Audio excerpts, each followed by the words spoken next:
Okay, good morning to all of you.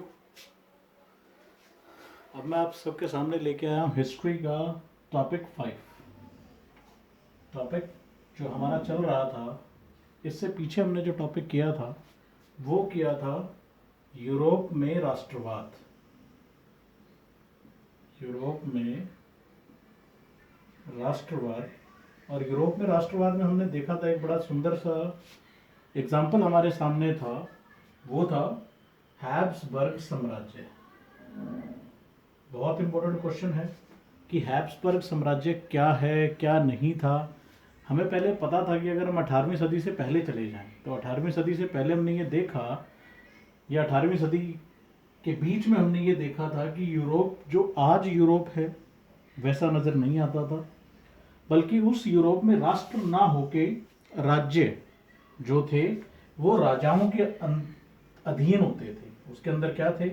Rajvanshi थे, Dutch थे और कैंटॉन्स थे। तो ये तो हमने पिछली वीडियो में पढ़ लिया कि राजवंशी थे, डच थे, कैंटॉन्स थे।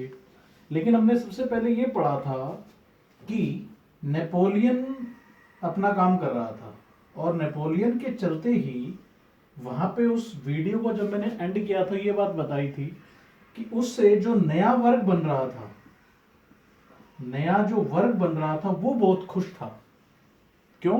क्योंकि अब व्यापार की छूट मिलने लगी थी। नेपोलियन का मेन मकसद ही यही था, उसने क्रांतिकारियों को भी इंक्लूड किया। उसका मेन मकसद क्या था कि हम किस तरीके से उद्योग वर्ग को ऊपर उठाएं। तो उसी के चलते जो अगला टॉपिक है वो है कुलीन वर्ग और नया मध्य वर्ग। तो कुलीन वर्ग और नया मध्य वर्ग अगर हम देखें तो सबसे पहले तो हमें यह देखना होगा कि कुलीन वर्ग क्या था। तो बड़ा इंपॉर्टेंट था, यूरोप के अंदर अगर कोई वर्ग सबसे ज्यादा शक्तिशाली था वो वर्ग था कुलीन वर्ग। मतलब सबसे प्रभावशाली वर्ग जो था वो कौन सा था? कुलीन वर्ग था। तो कुलीन वर्ग की पहले इंपॉर्टेंस बता दूं मैं कि कुलीन वर्ग में क्या था क्या नहीं। तो जितने भी अमीर लोग जो थे यूरोप में वो कुलीन वर्ग के तहत आते थे। प्रभावशाली वर्ग भी यही था, और फ्रेंच भाषा का इस्तेमाल करता था। ये फ्रेंच भाषा का इस्तेमाल करता था। ये बात हमें याद रखनी है कि अगर हम देखें कि यूरोप के अंदर सबसे अमीर व्यक्ति अगर अमीर माना जाए, या जिनके कारण राजशाही भी चलते थे, उन्हें बोला जाता था कुलीन वर्ग। तो कुलीन वर्ग जो था वो सबसे अमीर वर्ग था, सबसे प्रभावशाली वर्ग था। और साथ ही साथ जितने भी वैवाहिक संबंध होते थे उन सब में मिला जुलाकर वो लोग काम करते थे। मतलब उनके कुलीन वर्ग के जो लोग होते थे उनके आपसी संबंध जो बहुत मजबूत थे। वो क्यों थे? क्योंकि उनके बीच में शादी होती थी। मतलब शादियां वो करवा सकते थे एक से दूसरे के साथ, मतलब लड़के की लड़की के साथ। तो ये बहुत बड़ी बात थी कि कुलीन वर्ग बहुत शक्तिशाली था। लेकिन कुलीन वर्ग की सबसे जो गलत बात थी कि वो इतना मजबूत नहीं हो सकता, तो वो था वो अल्पसंख्यक थे। अल्पसंख्यक का मतलब होता है कम। अल्पसंख्यक का मतलब होता है कम मात्रा।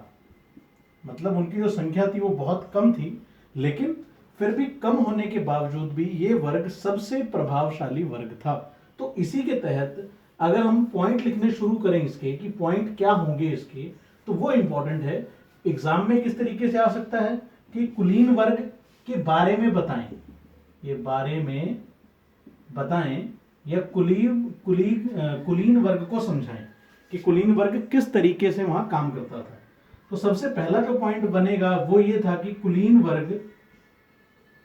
वर्ग जो था, कुलीन वर्ग राजनीतिक और आर्थिक रूप से सबसे प्रभावशाली वर्ग था। तो पहला पॉइंट तो आपके सामने यही है कि कुलीन वर्ग जो था वो सबसे पहले राजनीतिक और आर्थिक रूप से अगर आप देखोगे तो सबसे प्रभावशाली जो वर्ग था, जिसे माना जाता था कि ये अपना इंपैक्ट छोड़ेगा, इसके बिना पत्ता हिल नहीं सकता यूरोप का, तो वो चीज थी कुलीन वर्ग के अंदर। दूसरी अगर बात देखोगे तो कुलीन वर्ग में क्या था, सभी लोग एक समान जीवन शैली से बंधे हुए थे।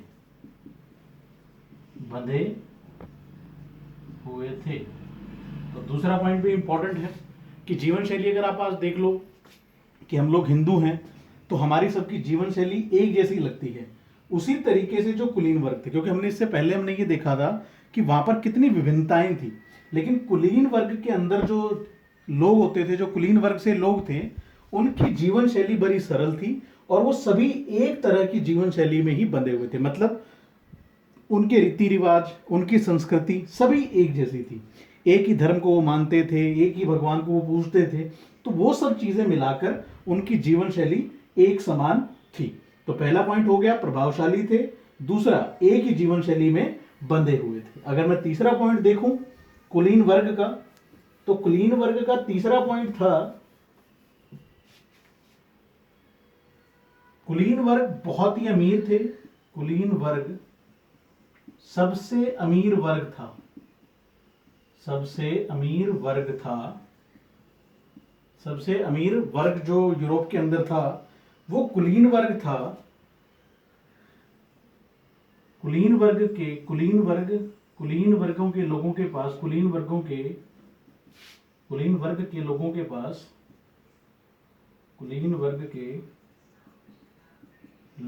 पास गांवों में जागीर होती थी, और शहरों में हवेलियां होती थी। तो ये पॉइंट बिल्कुल सिंपल सा है कि अगर कुलीन वर्ग देखोगे सबसे अमीर वर्ग था, तो लोगों के पास शहरों में तो बड़ी बड़ी हवेलियां जो थी वो उनके नाम पर थी, और जो जागीर होती थी गांव के अंदर छोटी मोटी मतलब आप देखोगे कि तो जो भूमि हो गया, भूमि के टुकड़े हो गए, या जो खेती हो गया, भूमि होगी, वो सभी कुलीन वर्ग लोगों के पास ही थी और कुलीन वर्ग उनको किराए पे देता था। तो ये बहुत इंपॉर्टेंट पॉइंट है। तीसरा पॉइंट था कि कुलीन वर्ग सबसे अमीर वर्ग था और लोगों के पास गांव में जागीर और शहरों में हवेलियां होती थी। चौथा पॉइंट जो है, कुलीन वर्ग के लोग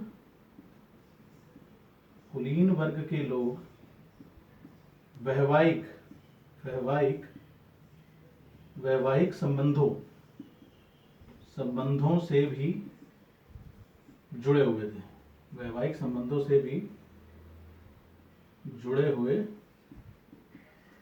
थे। तो वैवाहिक संबंध तो थे ही, कि मैं पहले भी बता चुका कि कुलीन वर्ग के लोग होते थे, उनके आपसरी में मतलब विवाह प्रथा थी कि मतलब एक घर का लड़का दूसरे घर की लड़की दोनों की आपसरी में शादी हो सकती थी। तो ये भी बहुत मुख्य पॉइंट था कि कुलीन वर्ग जो था, उनके लोग जो थे वो वैवाहिक संबंध में जुड़े हुए थे, वैवाहिक संबंध में भी जुड़े हुए थे। और पांचवा पॉइंट देखोगे तो आर्थिक और राजनीतिक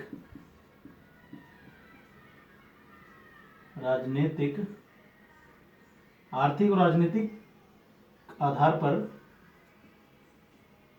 पर फ्रेंच भाषा का इस्तेमाल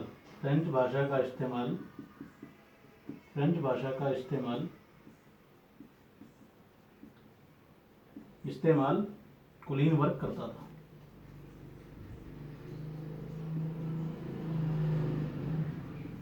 तो ये इंपॉर्टेंट पॉइंट है कि आर्थिक और राजनीतिक आधार पर फ्रेंच भाषा का इस्तेमाल कुलीन वर्ग करता था। तो जितने भी कुलीन वर्ग वाले लोग थे वो आर्थिक मोर्चे पर किसका इस्तेमाल करते थे? फ्रेंच भाषा का। मतलब वो अधिकतर फ्रेंच भाषा का प्रयोग करते थे। जब वो बड़े राजनीतिक आधार पर या राजनीतिक समूह के बीच में या आर्थिक रूप से जब अपने लोगों के बीच में जब वो बात करते थे तो वो फ्रेंच भाषा का इस्तेमाल करते थे। लेकिन इनके साथ एक जो पॉइंट जुड़ा हुआ था वो ये था कि जनसंख्या के आधार पर ये वर्ग, जनसंख्या के आधार पर, छठा पॉइंट आप लिखोगे तो जनसंख्या का जो आकार था, या जनसंख्या के आधार पर कुलीन वर्ग का कुलीन वर्ग का आकार आकार बहुत ही छोटा था, आकार बहुत ही छोटा था। तो इसी के कारण आगे कुलीन वर्गों का पतन हो जाता है। जो कुलीन वर्ग थे वो आगे चलते चलते पतन को पा लेते हैं, और उनका जो बहुत मजबूत पक्ष था वो था कि वो लोग अमीर थे, लेकिन उनका सबसे कमजोर पक्ष था कि जनसंख्या के आधार पर वो लोग बहुत ही छोटे थे। तो अगर मैं इंपॉर्टेंट फैक्ट निकालूं कि अगर आप ये दोगे कि इनके फैक्ट जो थे, जो फैक्ट क्या थे इनके दिए, एक सही तर्क या फैक्ट पहला फैक्ट था कि ये बहुत अमीर थे, बहुत क्या थे, अमीर थे। लेकिन जो इनका नेगेटिव फैक्ट था, पॉजिटिव फैक्ट अगर आप देखोगे तो ये अमीर थे, लेकिन नेगेटिव फैक्ट क्या है कि इनका आकार जो था, जनसंख्या का आकार जो था वो क्या था, छोटा। तो ये बहुत इंपॉर्टेंट बात है। और कुलीन वर्ग इसीलिए अपने आप में इंपॉर्टेंट हो जाता है, क्योंकि अगर आप 18वीं सदी से पहले के यूरोप को देखोगे, 18वीं सदी के मध्य में यूरोप को देखोगे, तो आपको नजर आएगा कि वहां पर कुलीन वर्ग था। तो कुलीन वर्ग बहुत ही ज्यादा अमीर था, फ्रेंच भाषा का इस्तेमाल करता था, और साथ ही साथ वैवाहिक संबंधों से भी वो जुड़े हुए थे, और उनकी जीवन शैली एक जैसी थी। तो ये आप सब पॉइंट बिल्कुल अच्छे से याद कर लें। 3 मार्क्स का ये क्वेश्चन बनता है, तो 3 मार्क्स के लिए 6 पॉइंट मैंने लिख दिए हैं, तो बहुत इजीली आप याद कर सकते हो। 2 बार पढ़ो, 3 बार पढ़ो, आपको याद हो जाएगा। तो आप कुलीन वर्ग को अच्छे से तैयार कर लें, और कुलीन वर्ग अपने आप में ही बहुत इंपॉर्टेंट फैक्ट है। तो आज के लिए काफी है कि कुलीन वर्ग आपको पढ़ना है, अच्छे से पढ़ना है, और कुलीन वर्ग को पूरा कंप्लीट कर लें। Okay, thank you.